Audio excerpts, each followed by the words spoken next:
So today I have someone that has become a friend and someone that I actually reach out to anytime I have questions on the tech space, startups, and the venture capital world. Karin O'Connor. Karin, thank you for joining. Yeah, happy to be here, Benny. Thank you for the invitation. Absolutely. Really glad that you could actually make time for this. So you are the venture partner for Serra Ventures Right. and the clinical assistant professor at Kellogg. That's right. Yep. Wear a couple of different hats. So basically, you're just a really smart person. No, I just can't hold a full-time job, so I have several that are part-time. Well, cool. I wanted to have you here and just pick your brain. You're the first person I'm talking to about the VC world right now. Yeah. You know how this has been affecting you, Serra Ventures, and your portfolio companies in Serra Ventures as well as Kellogg. Yeah. I mean, I think, there's a lot that we still don't know, right? All of this is really new. And, like everybody else, we're trying to figure out how much of what we see right now is a temporary phenomenon and how much is going to be, with us for a while. And none of that is clear. So I think as far as Serra Ventures is concerned, our first priority is to work with our portfolio companies to make sure they are in as strong a position as, they possibly can. And we invest in early stage technology companies across a fairly broad spectrum. So a lot of them are software focused.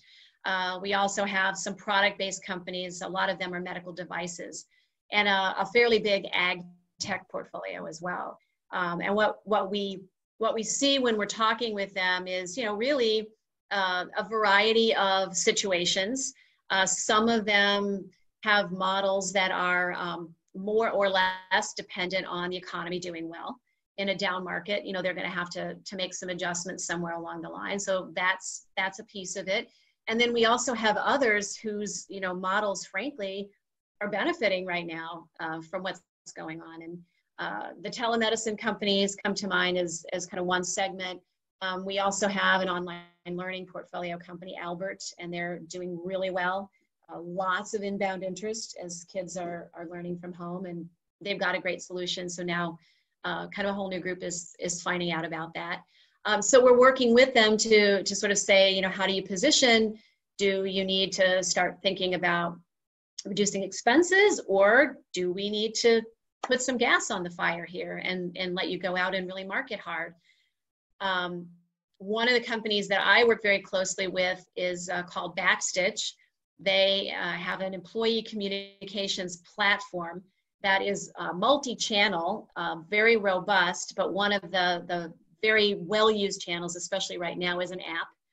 And as companies need to communicate real-time with employees, it's important that they have a way to, to access those folks. Some of our clients are healthcare providers, for example, where your frontline people aren't sitting in front of a screen like you and I do all day, but they have their phones out.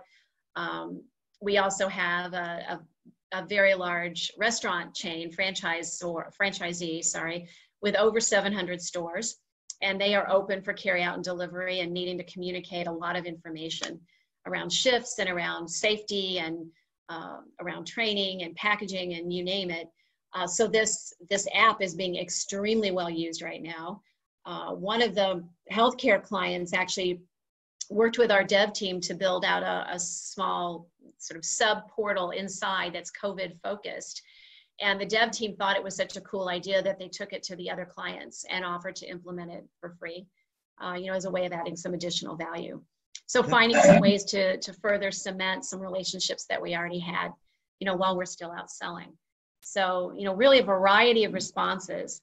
One of the things that Serra did that I'm really proud of is we brought in a temporary accounting resource, whenever this was, a week and a half, 2 weeks ago, to work with our portfolio companies on their applications for the SBA PPP loan program, to help them understand, what information was required and how that needed to be put together in order to meet the application requirements. And I know the companies were really grateful for that help, especially since things were changing so quickly. The parameters and rules kept changing. So having a dedicated resource was important, that we were, able to focus on that and keep them up to date. Absolutely. And you don't have to say which companies, but the ones that you talked about that are struggling right now, right? And obviously a lot of like in your portfolio because of the economy or whatnot, what's the kind of advice as an advisor, what do you tell the founders of it? Yeah, so first of all, I wouldn't say they're struggling, because again, there's a lot we just don't know, right? This has been really new. So they were going gangbusters 3 weeks ago. So I think it's too early to sort of say, oh, we're in huge trouble. But it's really important to make sure that you've got contingency plans, that your balance sheet is as strong as it can be, that you're collecting from customers, that you've got, capital resources at your disposal, whether you've got lines of credit or, other sorts of resources you might be able to pull on, and that you have plans for making adjustments should that become necessary.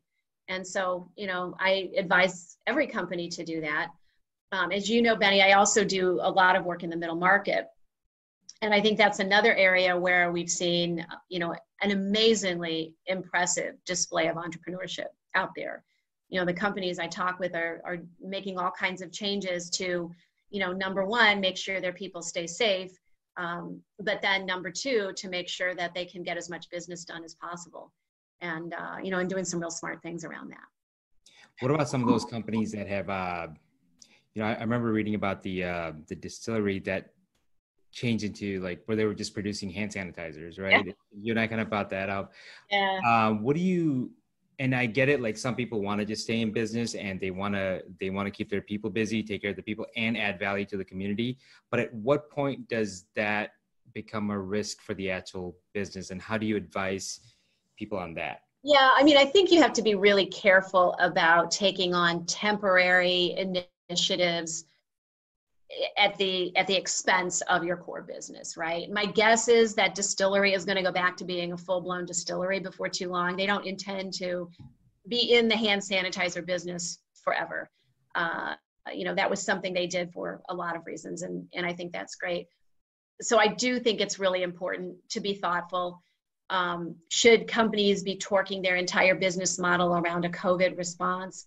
I would be really careful about that, because this could be over sooner rather than later. And, unless you focused on your core and you have a strong business model underneath, I don't know what happens then. But, I will say, and as you know, my students at Kellogg work on projects with local growth stage companies. So many of those are mid-market, more traditional industries. And, they are doing some really creative things that, wouldn't necessarily jump into your mind. One of them, for example, they're a manufacturing company. They're considered an essential business, but instead of running their plant 5 days a week, 8 hours a day, which is their typical pattern, they divided their production team in half, and each team is working 3 days a week, 10 hours, so that they can be spaced farther apart inside the facility. So that way everybody stays safe. They lose a little bit of production time. The guys are actually all getting paid full freight, even though they're only working 30 hours.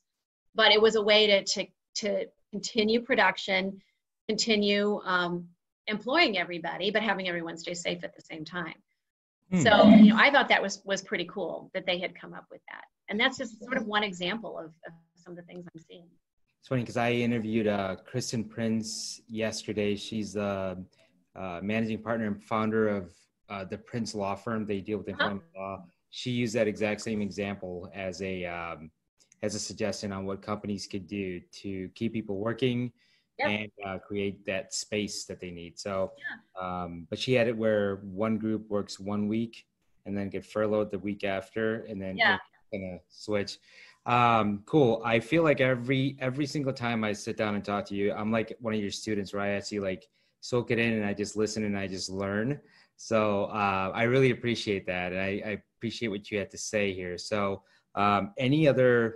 we were just talking right before this, but I wanted to know, what advice do you have just for business leaders in general as we're hopefully getting through this COVID? Yeah, I think it's really important not to panic, be thoughtful, to understand how to make adjustments in your business should that be necessary, to understand how to take care of your employees, because when you come out of this, you want to be the employer of choice. I've actually had several companies tell me that they are going through some short-term gains or pains, that they're considering an investment in, in maintaining their status as an employer of choice, because strategically that's very important to them. And you want to take care of your customers. I mean, I think to the extent that you can, add a little bit of something extra that can be helpful to them right now, like our employee communications guys did. I think that's a really smart move. I don't think it's time to panic. I think we are all learning every day. And, the situation is becoming slightly clearer every day. And so we need to work together and, and make sure that we're thinking long-term. Absolutely. Well, perfect. Thank you so much. I really appreciate You're it. welcome. Great talking to you as always. Yeah.